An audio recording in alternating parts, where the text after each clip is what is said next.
Hi friends అందరికీ good morning. Very very good morning friends అందరికీ. ఈరోజు మా కర్రీ వచ్చేసి మెంతుకూర టమాటా చేస్తున్నా ఫ్రెండ్స్. మెంతుకూర చూసారు ఎంత బాగుందో, ఫ్రెష్గా తీసుకొచ్చాను అప్పుడే. వాటి కాడలు అయితే అసలు ఎక్కువ తీసుకోబాకండి ఫ్రెండ్స్, అవి అసలు ఉడకవు, అది బాగోదు. ఓన్లీ ఆకుల వరకే కోసాను నేనైతే. చిన్న పాలకూర కట్టలు, చిన్న మెంతుకూర కట్టలు అవి ఎంత లేతాకంటే అంత లేతాకు, ఒక 3 ఇంచుల వరకే ఉండాలి చెట్టు. ఆ సైజులో తీసుకోండి, కూర కూడా టేస్ట్ ఉండిద్ది. ఇక కూరలోకి వెళ్ళిపోదాం. మనమైతే కూర చేస్తున్నా, తెలుసుగా. కూర చేయాలంటే ముందుగా గిన్నె పెట్టుకోవాలి. గిన్నెకి పైన గిన్నె పెట్టి గ్యాస్ ముట్టించి ఆయిల్ అయితే వేసాను. ఇక ప్రాసెస్ అంతా తెలిసిందే కదా అన్నట్టుగా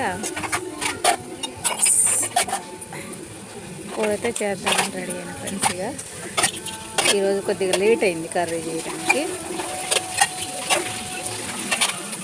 కొంచెం సౌండ్ తగ్గిరాదయ్యా, వీడియో చెప్పుకుంటున్నాగా.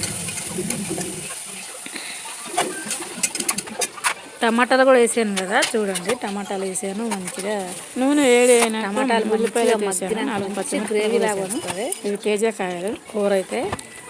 నేను ఏం చేశానంటే ములగా ఆకు మొన్న తెచ్చాను కదా, వాటర్ తాగాను. కొంచెం ఇంకా ఆకు మిగిలిందని ఫ్రిడ్జ్లో అయితే వేడి చేస్తున్నాను. దాన్ని కొంచెం వాటర్ వేడి చేసి మునగాకు తీసుకుంటున్నాను. ఇంట్లో అల్లం కూడా చాలా ఆరోగ్యానికి మంచిది కాబట్టి మునగాకు తినటం ఇష్టం. గ్యాస్ ఫామ్ తొందరగా వచ్చింది, లేని వాళ్ళకి కూడా గ్యాస్ ఫామ్. అప్పుడప్పుడు ఇలా వాటర్లో వేడి గ్యాస్ ఫామ్ అనేది అది కూడా వాటర్ వేడి చేసుకొని డేంజరసే.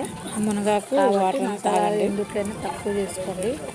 మంచిగా ప్లెయిన్గా చేసుకోండి కూర ఎప్పుడైనా, ఎందుకంటే ఒక్కరోజుతో తినేది కాదు, 3 పూట్ల తినాలి కాబట్టి.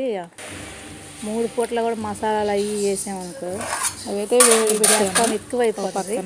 ఒక్కోసారి ప్రాణాలు. జ్యూస్ పెడదామని బీట్రూట్ జ్యూస్ అయితే రోజు తాగా అవసరం లేదు, 2 రోజులకోసారి డేంజరస్, ఆరోగ్యానికి మంచిది కాబట్టి డాక్టర్లు కూడా చెప్తున్నారు రోజు తాగటం వల్ల ఆరోగ్యానికి హానికరం అన్నట్టుగా.